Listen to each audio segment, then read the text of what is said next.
नमस्कार विद्यार्थी मित्रांनो, पुन्हा एका नवीन व्हिडिओ सेक्शन मध्ये आपल्या सर्वांचं स्वागत। तर आपण चर्चा करत होतो लास्ट व्हिडिओ सेक्शन मध्ये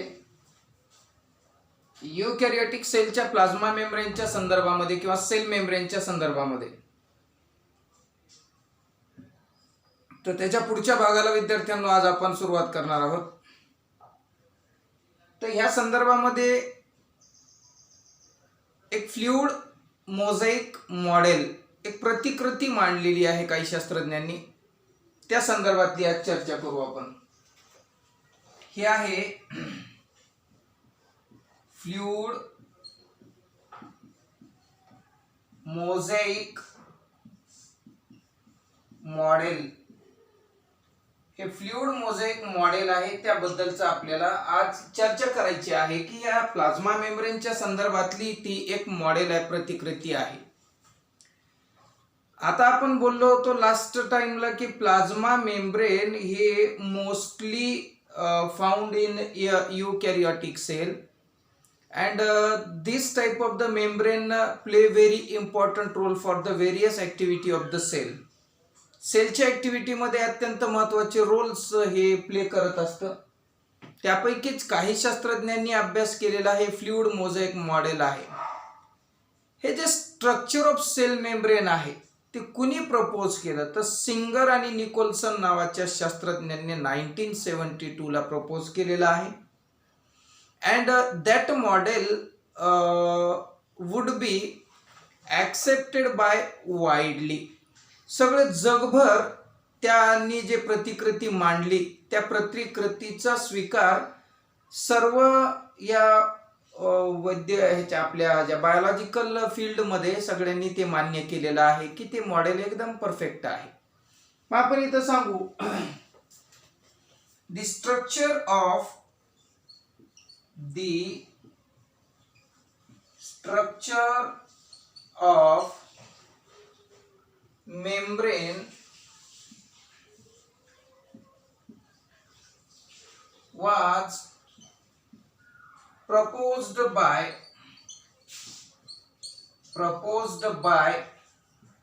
Singer and Nicolson in 1972. 1972 ला यांनी एक मॉडेल, ज्याला मराठीमध्ये आपण प्रतिकृती म्हणू, ती प्रतिकृती यांनी मांडलेली आहे। And their structure accepted widely as a fluid mosaic model. मग यांचे जे स्ट्रक्चर आहेत ना, जी रचना, त्या रचनेला स्वीकारलं गेलं बायोलॉजीमध्ये आणि त्याला एक नाव देण्यात आलं त्या रचनेला, आणि त्या रचनेचं नाव आहे fluid mosaic model. These structures widely accepted as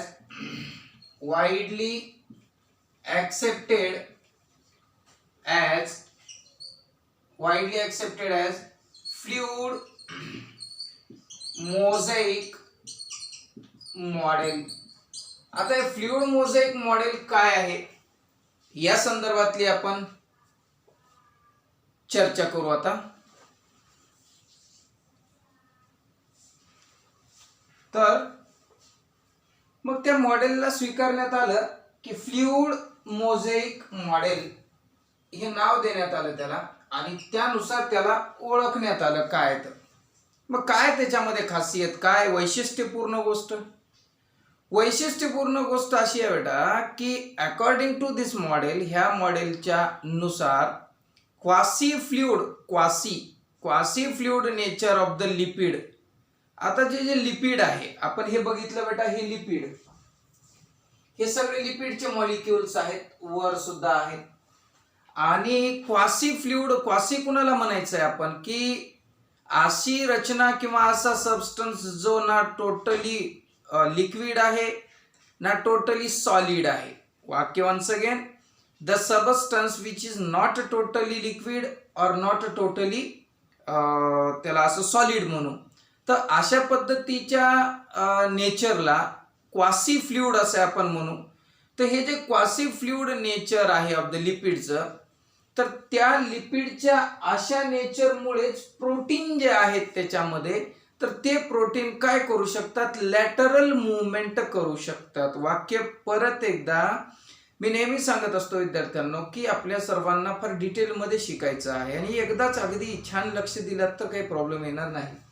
हे जे रिजिड बी नाही ते आणि अगदी फ्लेक्झिबल बी नाही, पण त्यामध्ये काही जे प्रोटीन्स आहेत ना, ते प्रोटीन लॅटरल मूवमेंट करू शकतात. कदाचित इथून इकडे पण जातील, इकडून परत इकडे पण येतील, या साईड कडून त्या साईड कडे सुद्धा जातील.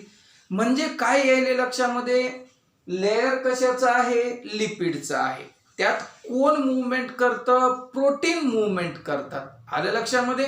मग याच गोष्टीमुळे, प्रोटीनच्या तशा प्रकारच्या मूवमेंटमुळे ही जी ॲबिलिटी आहे त्या प्रोटीनची, तर मूव्ह करण्याची मेम्ब्रेन मध्ये, ती त्या मेम्ब्रेनची फ्लुइडिटी ठरते. काय ठरते, फ्लुइडिटी ठरते. आपण थोडस लिहू बघू काय आहे. According to this model,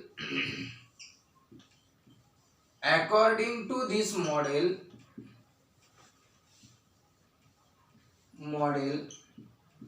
quasi QUASI, quasi fluid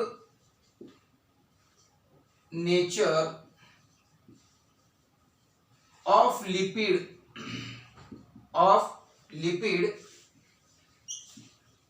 enable the protein to move, enable the protein for its lateral movement, enable the protein for its lateral movement, lateral movement. मग ते प्रोटीनला काय करू देतात असा अर्थ व्हायला लागलाय. म्हणजे लिपिडचं लेअर आहे आणि ते लिपिडचं लेअर प्रोटीनला मुक्तपणे त्याच्यात फिरू देतं, प्रोटीनला जागा बदलू देतं, लॅटरल मूवमेंट प्रोटीनला करू देतं. आणि त्याच गोष्टीमुळे त्या मेम्ब्रेनची फ्लुइडिटी ठरते. Okay, next, it measures the fluidity. म्हणजे ती जी फ्लुइडिटी आहे, फ्लुइडिटी म्हणजे त्या मेम्ब्रेनला असणारे जे काही फ्लुइड सारखं नेचर आहे, ते नेचर का ठरलं, तर केवळ त्या लिपिडने प्रोटीनला त्या मेम्ब्रेनच्या आत, म्हणजे मेम्ब्रेनच्या मध्ये काय करू दिलं, की मूवमेंट करू दिली. त्या गोष्टीमुळे हे सगळं पॉसिबल झालेलं आहे. Some protein can change their positions. काही प्रोटीन काय करतात की त्यांची पोझिशन चेंज करू शकतात. some protein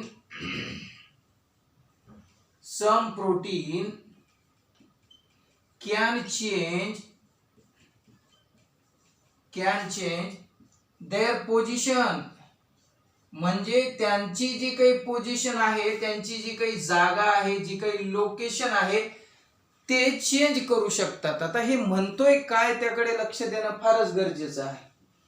आकृतीमध्ये दाखवल्याप्रमाणे हे इंटिग्रल प्रोटीन आहे आणि हा जो आहे हा पेरिफेरल प्रोटीन आहे. हा पेरिफेरल प्रोटीनला जर वाटलं की मी इकडं सरकावे, तर definitely this protein can able to move from the one place to another place in the lipid membrane. कळतंय आता. म्हणजे ते सगळे कसे नाहीत रे, ते सगळे असे एकदम फिक्स एकाच ठिकाणी लोकलाइज्ड नाहीत. They are freely move in the membrane. This type of the nature of the membrane can decide the fluidity. हीच गोष्ट काय डिसाइड करत असते, फ्लुइडिटी डिसाइड करत असते. आलं लक्षामध्ये. They span the entire thickness of the membrane. Okay बेटा. They span the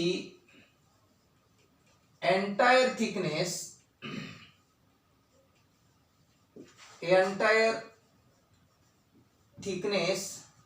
of the membrane. Of the membrane. म्हणजे ते काय करतात असा अर्थ झाला त्याचा. तर अशा पद्धतीने ते जे एंटायर थिकनेस आहे म्हणजे पूर्ण जी जाडी आहे मेम्ब्रेनची, तर त्या मेम्ब्रेनला ते स्पॅन करतात म्हणजे वाढवतात. थोडक्यात त्यांचा कालावधी असेल किंवा त्यांच्याकडे असलेलं जे काही नेचर, जे काही इतर घटक आहेत, केमिकल घटक, त्यांना ते काय करतात, तसंच ठेवायला मदत करतात, मेंटेन करतात. त्याच कारणामुळे वी कॉल देम, आपण त्यांना म्हणतो विद्यार्थ्यांनो transmembrane. Okay, so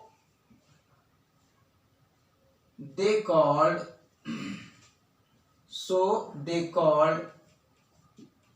transmembrane. they called transmembrane असं आपण त्यांना म्हणतो. कशामुळे रे? कारण ह्याच गोष्टीमुळे की अगदी इझिली ते काय करू शकतात की फिरू देतात एकमेकांना. तर हे होतं बेटा थोडक्यामध्ये फ्लुइड मोझाईक मॉडेल. आपल्याला काय विचारलं जाईल एमसीक्यू साठी? तर एमसीक्यू साठी विचारलं जाईल की निकोलसन आणि सिंगर यांनी कुठलं मॉडेल मांडलं. ओके बेटा, किंवा fluid mosaic model proposed by, कुणी प्रपोज केलं? तर ते प्रपोज केलेलं आहे, शास्त्रज्ञाचं नाव माहिती आहे. कधी प्रपोज केलं हे पण लक्षात ठेवणं गरजेचं आहे. त्यामध्ये कुणाचं नेचर काय होतं हा कन्सेप्टच फार सुंदर आणि क्लिअर आहे. आता बघू बेटा आपण, now we are moving to the last section of that plasma membrane. या प्लाझ्मा मेम्ब्रेनच्या सेल मेम्ब्रेनच्या सगळ्यात शेवटच्या सेक्शनकडे, म्हणजेच we are right now start to discussing about the function of membrane और प्लाझ्मा मेम्ब्रेन. चला तर मग विद्यार्थ्यांनो आपण त्याच्या प्लाझ्मा मेम्ब्रेनच्या फंक्शन कडे जाऊ आणि what kind of the function plasma membrane can perform we will discuss here. Function of plasma membrane, plasma मेम्ब्रेनची काय फंक्शन्स आहेत त्यांची चर्चा करू. चला तर मग नंबर 1, खूपच फंक्शन करतात ते. Earlier we will mentioned that की various type of important functions are performed by these plasma membrane. तर let's try to discuss them clearly. आता त्याचा क्लिअरली अभ्यास करू. Transport of the molecule across it. बेटा काय आहे की याच्यामध्ये ट्रान्सपोर्ट ऑफ मॉलिक्यूल,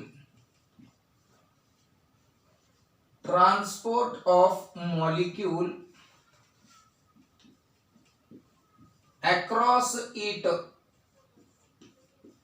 ठीक आहे, हे जे ट्रान्सपोर्ट ऑफ मॉलिक्यूल आहे हे ट्रान्सपोर्ट ऑफ मॉलिक्यूल होणं अत्यंत गरजेचं आहे. अत्यंत.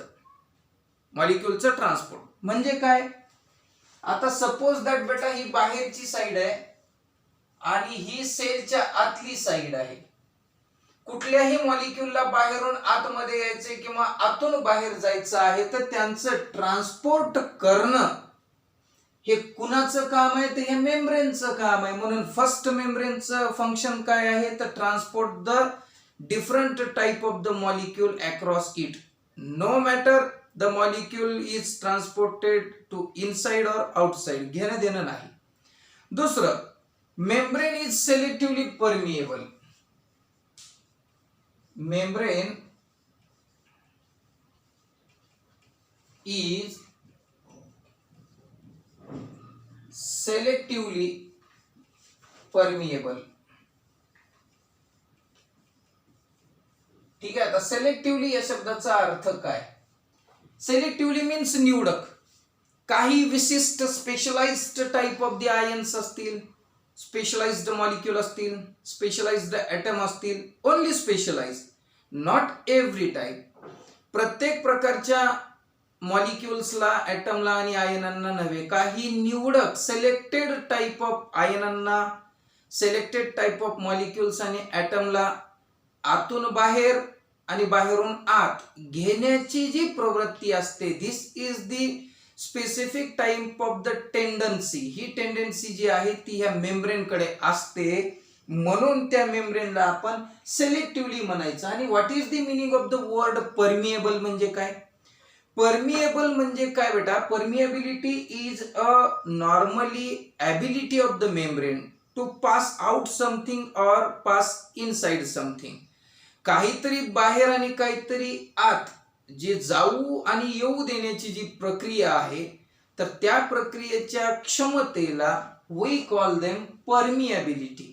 ओके, परमिएबिलिटी मीन्स एक जनरल एंट्री आणि एक्झिटची क्षमता, एंट्री आणि एक्झिटची क्षमता साध्या भाषेमध्ये आपण समजून घेऊ.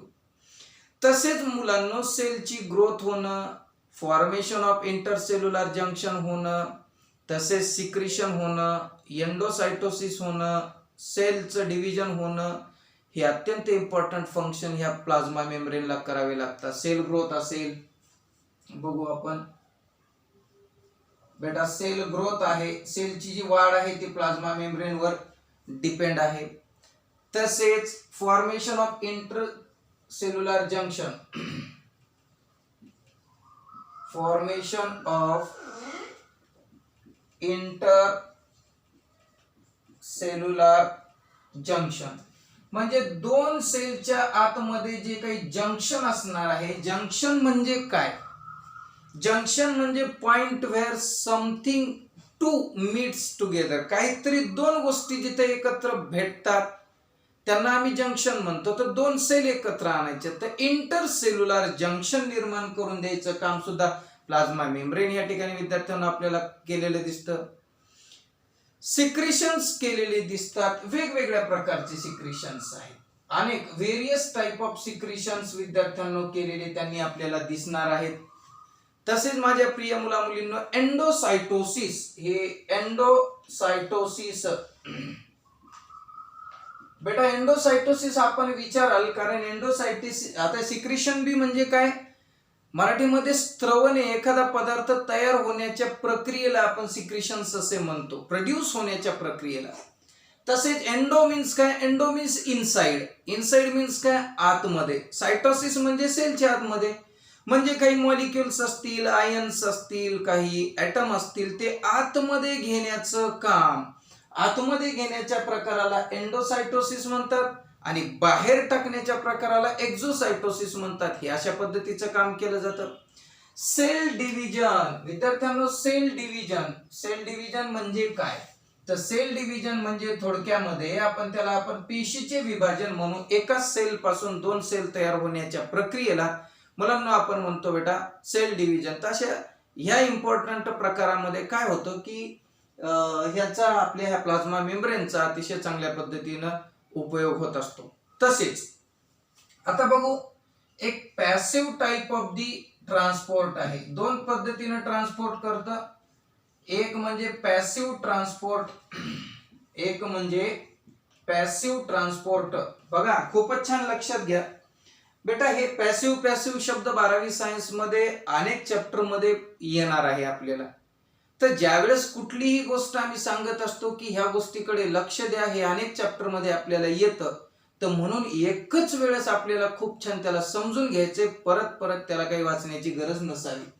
पॅसिव्ह ट्रान्सपोर्ट, तर कोणतं ट्रान्सपोर्ट बेटा, this is the special type of the transport where molecule असेल, ॲटम असेल, आयन असतील, does not need energy for their transportation.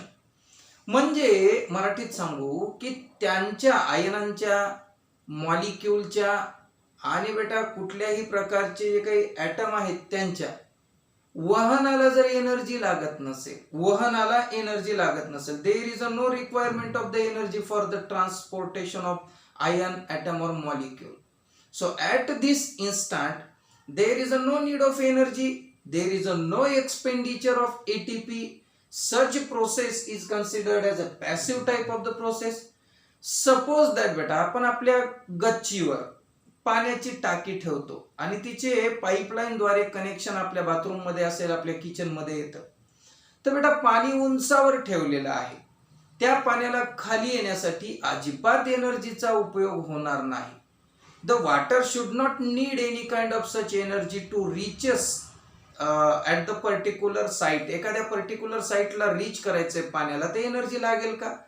नाही लागणार. तर such type of the transportation of any kind of material is considered as a passive transport. उदाहरणामध्ये आपण आपल्या घरच्या पायऱ्या चढत आहोत, पायऱ्या चढताना एनर्जी लागेल का, पायऱ्या उतरताना एनर्जी लागेल?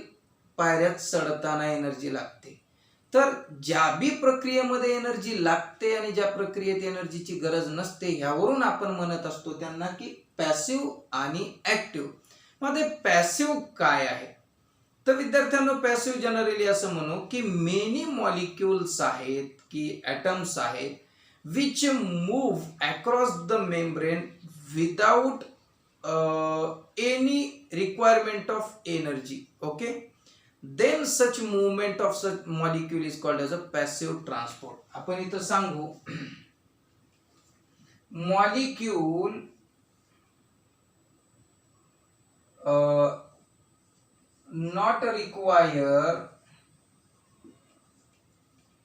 molecule not require energy for its movement called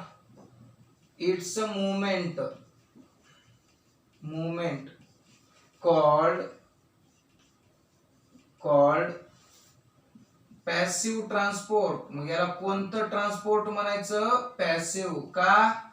कारण इथं ऊर्जा नाही लागली ना, ऊर्जा नाही लागली म्हणून. उदाहरणामध्ये कसं, सपोज दॅट बाळांनो, आता इथं ए आणि बी असे दोन कंटेनर आपल्या समोर दिलेले आहेत. कंटेनर ए, कंटेनर बी. याच्यामध्ये बेटा एक कनेक्शन ठेवलेलं आहे आणि कनेक्शनच्या इथे एक वाल्व बसवलेला आहे बेटा, वाल्व. तर आता आणि मग हे काय केलेलं आहे, इथून बंद करून टाकलेलं आहे. मुलांनो बेटा, इथं दोन्ही मध्ये कशाचं तरी सोल्युशन आहे. ठीक आहे. तर अशा वेळेस ए आणि बी, ज्या वेळेस इथला वाल्व आपण ओपन करू, ओपन केल्यानंतर movement of substance is from or transport of substance occur from A side to B side. आता कारण सांगता येईल तुम्हाला. The concentration of the substance is more in the A side and the concentration of the substance in the B side is comparatively less. मग हाच नियम आहे passive ट्रान्सपोर्टला. म्हणून ए कडून बी कडे त्या पदार्थाचं वहन होणार, मग ते मॉलिक्यूल असो, ॲटम असो, आयन असो. तर अशा वेळेस द सबस्टन्स किंवा movement of the substance or the transportation of the substances from A side to B side, no requirement of energy, एनर्जीची गरज नाही लागणार. ओके ना. तर अशा पद्धतीच्या ज्या मुवमेंट होतात, मॉलिक्यूलच्या असतील, आयनांच्या असतील, तर अशांना म्हणतोय बेटा आपण पॅसिव्ह टाइप ऑफ मुवमेंट असे म्हणतो किंवा त्याला पॅसिव्ह ट्रान्सपोर्टेशन असे म्हणतो. हे अत्यंत महत्वाचं आहे. त्यानंतर आता हे काही न्यूट्रल सोल्यूट आहेत. Neutral solute move across the membrane by simple diffusion. आता न्यूट्रल सोल्यूट म्हणजे ज्यांच्यावर काही असे चार्जेसच नाहीत, असा neutral solute transport across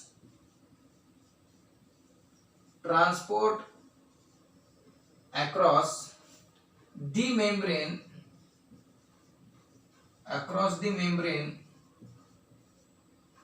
through diffusion.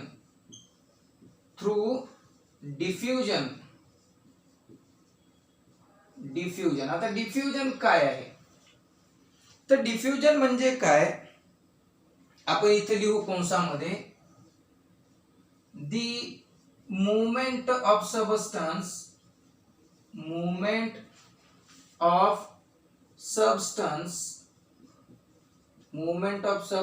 from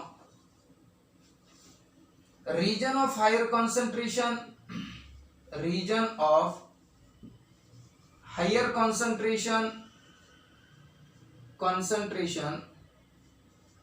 to the region of lower concentration. हेच वाक्य आहे, त्याला डिफ्युजन असे आपण म्हणतो मराठीमध्ये. प्रसरण म्हणजे एखाद्या पदार्थाच्या जास्त प्रमाणाकडून कमी प्रमाणाकडे होणाऱ्या पदार्थाच्या वहनाला, मग ते पदार्थ काही पण असो, तसं होणं, त्या पद्धतीने होणाऱ्या मुवमेंटला आपण डिफ्युजन असे म्हणू. मग काही जे न्यूट्रल सोल्यूट असतात, आपल्याला एमसीक्यू साठी हे गरजेचं आहे की न्यूट्रल सोल्यूट जे असतात. आता सोल्यूट म्हणजे काय? द्रावणामध्ये म्हणजे सोल्युशन मध्ये असलेला लेस कॉन्सन्ट्रेटेड सबस्टन्सला, लेस अमाऊंट मध्ये प्रेझेंट असलेल्या सबस्टन्सला आपण म्हणतो विद्यार्थ्यांनो कोण? तर हे सोल्यूट असे म्हणतो. आलं लक्षामध्ये? तर हे सोल्यूट आहे. जर समजा आपल्याकडे काय दिलेलं आहे की एक साखरेचं द्रावण आणि साखरेचं द्रावण दिलं बेटा. साखरेचं द्रावण याने शुगर सोल्युशन झालं. शुगर सोल्युशन कसं झालं बेटा? तुम्ही पाणी घेतलं आणि त्यामध्ये साखर घेतली, तर मग ह्याच्यामध्ये सोल्यूट कोण झाला? सोल्यूट पाणी झालं का साखर? कमी कोण आहे? साखर कमी आहे, अमाऊंटनं कमी आहे कॉन्सन्ट्रेशननं, म्हणून शुगर बिकम सोल्यूट. सॉल्वंट कोण? अमाऊंटनं मोर असतो तो, अमाऊंटनं मोर कोण आहे? वॉटर आहे. वॉटर कोण झाला? Solvent. When these two things combining together then become solution, म्हणजे ते काय झालं? सोल्युशन झालं. तर मग न्यूट्रल सोल्यूट, सोल्यूट म्हणजे कोण? स्मॉल कंटेंट मध्ये असणारा, स्मॉल अमाऊंट मध्ये असणारे जे पदार्थ आहेत ना, असे पदार्थ त्या मेम्ब्रेन मधून जातात. ते कशाच्या माध्यमानं? डिफ्युजनच्या पद्धतीने जातात. समजा एक सेल आहे बेटा, मुलांनो मुलींनो, एक सेल आहे ही, आणि इथं ए सबस्टन्सेस एवढे आहेत बेटा. हे ए सबस्टन्सेस एवढे आहेत, ठीक आहे. हे सेलचं मेम्ब्रेन आहे मुलांनो, हे सेलचं मेम्ब्रेन आहे. आणि सेलच्या आत फक्त 3च कोण आहेत? ए आहेत. ते आपण त्यांना आयन मानू, मॉलिक्यूल मानू किंवा ऍटम मानू, ठीक आहे. मग आता कुणीकडून कुणीकडे मुवमेंट होईल? ओके, बाहेरून आतमध्ये. तर अशा वेळेस विद्यार्थ्यांनो काय होणार आहे? तर higher concentration of the a molecule present outside the cell and lower concentration of the A molecule present inside the cell. मग from the outside these A molecule can be enter inside through the plasma membrane. म्हणून या plasma मेम्ब्रेनच्या माध्यमाने ते इकडे जातील. तर अशा पद्धतीची जी मूवमेंट होते त्याला डिफ्युजन टाइप म्हणत असतो. Various type of the substances, आपल्या बॉडीमध्ये अनेक प्रकारचं अशा पद्धतीने ब्लड मध्ये डिफ्युजन होत असतं, लंग्स मध्ये सुद्धा डिफ्युजन होत असतं. Various type of such diffusions we will observe inside our body, ठीक आहे बेटा. आता जाऊ पुढे. ऍक्टिव्ह कुणाला म्हणू आपण त्या पद्धतीची चर्चा करू.